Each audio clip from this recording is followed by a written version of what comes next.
When we think of pythons, most imagine them slithering through dense forests, silent, powerful, and wild. But in parts of southern China, these massive reptiles have taken on an entirely different role. No longer just symbols of the untamed, they're now key players in a booming agricultural sector, one that's redefining the boundaries of commercial farming. Welcome back to AgroWorks USA, the channel where we uncover the hidden stories behind the world's most surprising farming industries. In today's episode, we venture into the little-known world of industrial python farming, where some facilities process up to 2,000 snakes per night and where a single evening's work can bring in more than $14,000 in revenue.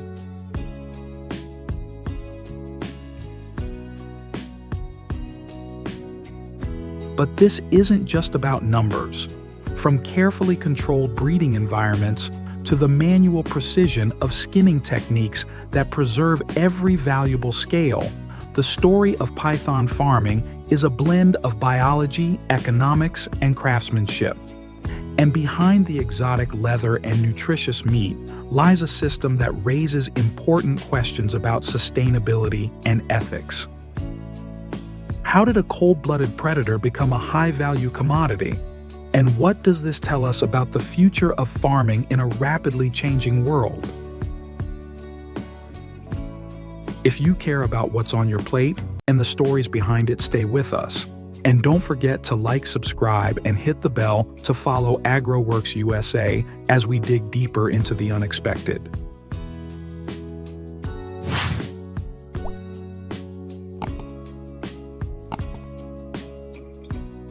In China's growing python farming sector, choosing the right species can make or Con break a presas business. seleccionadas para Each breed y alimentación con precisión milimétrica. Las pitones son alimentadas 2 o 3. The most widely farmed is the Burmese python, a large, fast-growing species known for its calm temperament and efficient feed conversion. It can reach over 4 meters and 30 kilograms, making it ideal for both meat processing and leather production. Its skin with broad symmetrical scales is especially valued in the fashion industry. Some farms also experiment with reticulated pythons prized for their intricate diamond patterns. Though they grow even larger than Burmese pythons, their aggressive nature and higher space requirements limit large-scale use.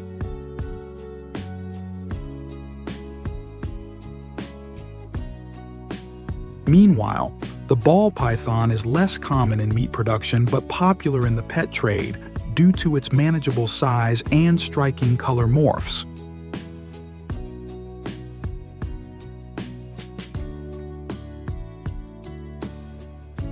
Breed selection affects not only output, but infrastructure feeding and worker safety.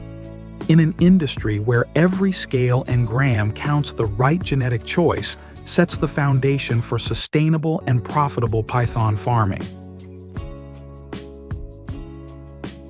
Python husbandry operates under a distinct rhythm compared to traditional livestock shaped by the reptile's unique physiology. Rather than frequent intervention, successful farming revolves around controlled patience, understanding the snake's slow metabolism, minimal movement, and sensitivity to stress. Reproduction is a highly managed process. Female pythons typically reach breeding maturity around 3 years of age and can lay between 20 to 50 eggs per clutch. These eggs are collected and transferred to high-precision incubators that maintain temperatures between 30 degrees and humidity levels around 85%, conditions essential for proper embryonic development. The incubation period lasts roughly 60 to 70 days, during which embryos are monitored closely for signs of abnormal development.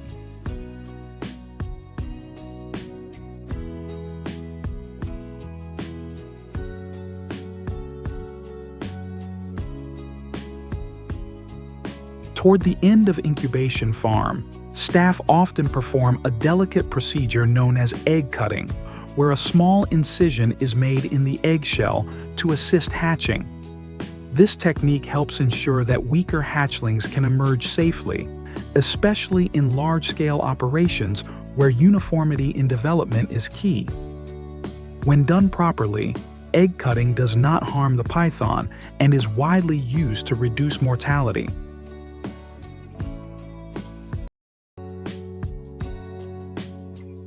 Because snakes are naturally solitary and low-activity animals, their housing design prioritizes space efficiency and minimal stimulation. This makes it possible to manage large numbers with relatively low daily labor input. However, attention to hygiene, disease monitoring, and reproductive cycles remains essential to ensure survival, maintain skin quality, and protect long-term farm profitability. What do you think is the biggest challenge in managing a python's reproductive cycle? Do you believe using incubators instead of letting mother pythons hatch their eggs is a smart improvement? Share your thoughts in the comments below. And don't forget to like this video, subscribe to AgroWorks USA, and hit the notification bell so you never miss another fascinating discovery from the world of agriculture.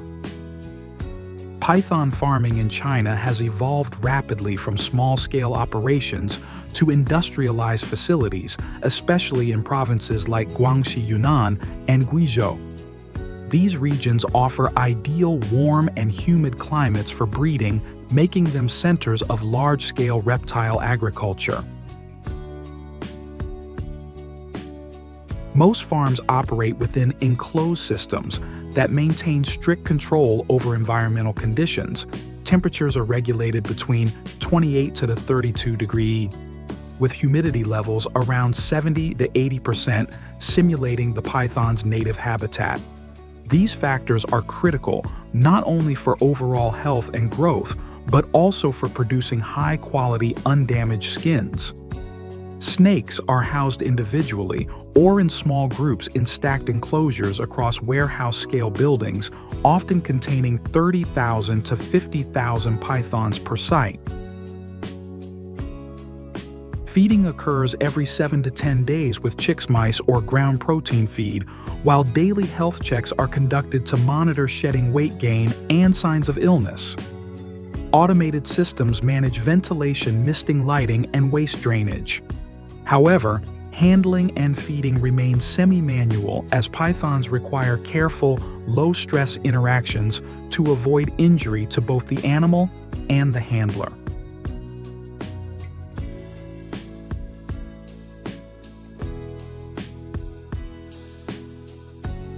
When pythons reach their target weight of 15 to 30 kilograms, they're brought to local workshops for processing. Unlike poultry or pig slaughterhouses filled with machinery, python processing is quiet, defined by the smooth rhythm of skilled hands and sharp blades. Skinning is done entirely by hand using long, slender knives. A single misplaced cut can tear the skin and reduce its value significantly, so the task is reserved for seasoned workers. Because python skin is considered soft gold in the fashion industry, precision is everything. In Guangxi province, workshops can handle up to 2,000 pythons per night. The process follows a steady routine: sedation, skinning, meat sorting, and preparation for shipment. Premium meat cuts are sent to upscale domestic restaurants and international gourmet markets, while other parts may be processed into dried goods or medicinal products. There are no conveyor belts, just the soft glide of steel and the practiced coordination of butchers who've handled snakes for years. The absence of automation helps preserve both the value of the skin and the unique quality of the meat. Here, craftsmanship meets commercial demand. Every cut is economic, but also ritualistic, rooted in tradition and refined through repetition. In a market driven by precision and aesthetics, the human hand remains essential.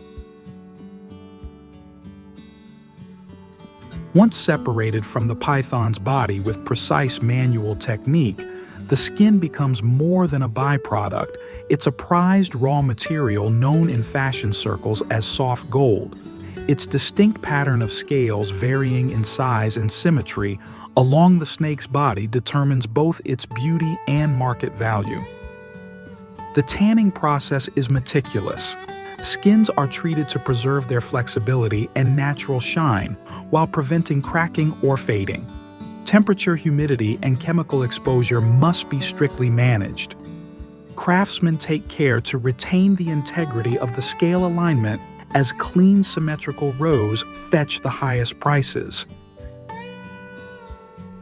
After tanning, skins may be dyed or left in natural tones, depending on fashion trends and client demand.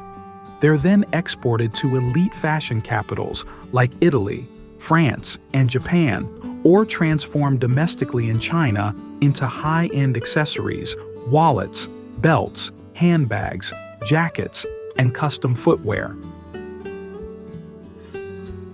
The value of python leather goods can far exceed standard animal hides. A premium wallet made from authentic python skin might sell for $300 to $2,000 or more, especially if it features rare scale patterns or is crafted by a luxury brand.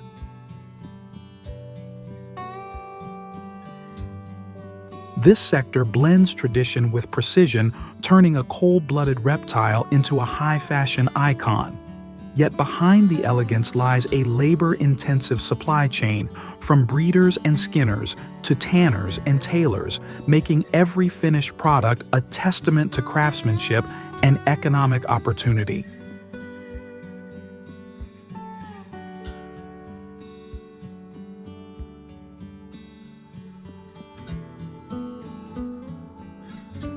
In Guangxi and other southern provinces, python farming has become a major revenue source, generating hundreds of millions of yuan each year. By selling both meat and skins, farmers extract maximum value from each snake, positioning python rearing as one of the most profitable livestock ventures in rural China. This dual income model supports local economies, hatcheries, feeding operations, slaughterhouses, tanneries, and leather workshops together employ thousands of workers, from breeders and butchers to craftspeople and packagers.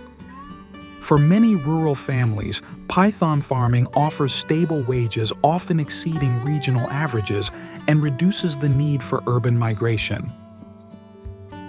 Government incentives and private partnerships have fueled expansion.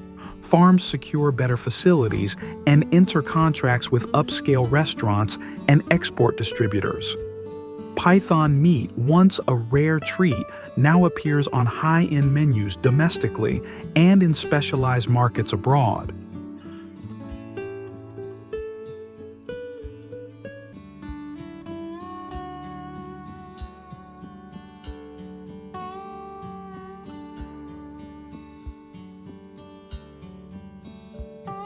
On the fashion side, python leather exports bolster China's luxury goods trade, earning valuable foreign currency. From village farms to international runways, the python industry demonstrates how one species can drive regional development, support artisan skills, and shape global trade networks. Python farming may look efficient, but its environmental impact is often underestimated. Maintaining controlled conditions, heat, humidity, and lighting requires constant energy, especially in colder regions, raising carbon emissions. Waste is another concern. Thousands of snakes produce feces, shed skin, and leftover prey, which, if poorly managed, can pollute soil and water. Unlike traditional livestock manure, python waste isn't easily reused, making eco-friendly disposal more difficult. Feeding also adds strain. Pythons eat protein-rich meals like chicks and rodents, which increases demand on other animal farming sectors. Scaling up these inputs raises broader sustainability concerns.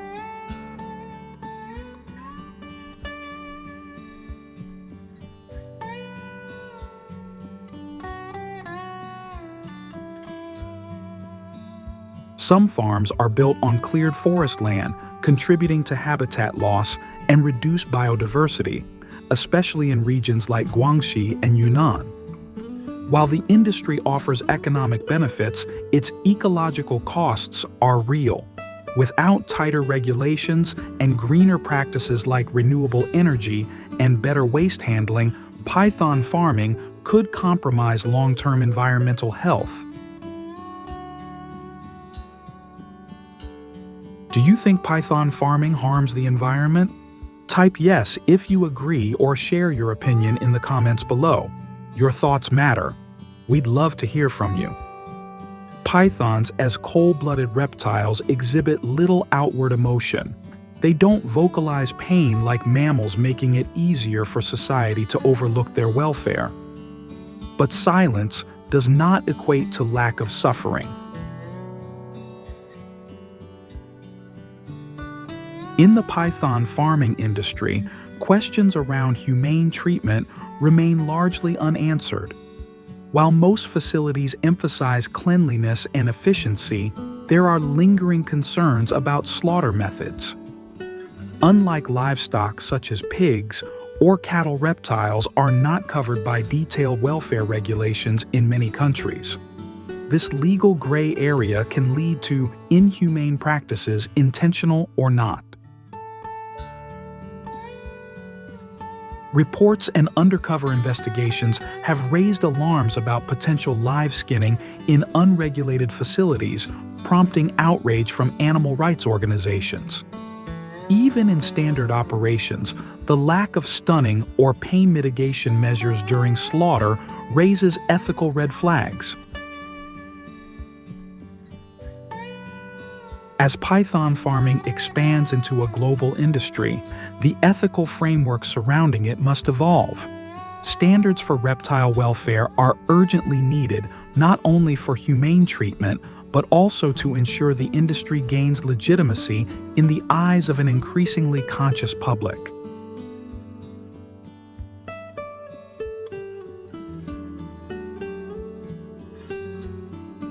China's python industry is a striking example of how tradition, manual skill, and modern markets converge into a profitable system.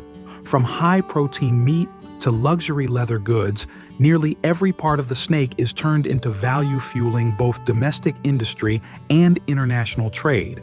In rural areas, it generates income, jobs, and new pathways for small-scale farmers.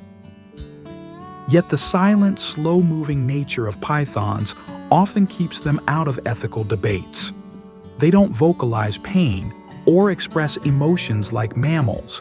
But does that mean they deserve less protection? As energy use and feeder animal demands rise, questions around sustainability and animal welfare grow more urgent. This isn't just about economics, it's about the values we apply to food and fashion. Do we judge worth based on intelligence, emotion, or utility? And where do reptiles fit on that spectrum? What about you? Should pythons receive stronger ethical protections, or are they simply another livestock species? Share your opinion in the comments. We'd love to hear your thoughts. And if you found this video thought-provoking, don't forget to like, subscribe, and hit the notification bell. Stay with AgroWorks USA for more untold stories from the world of farming and production.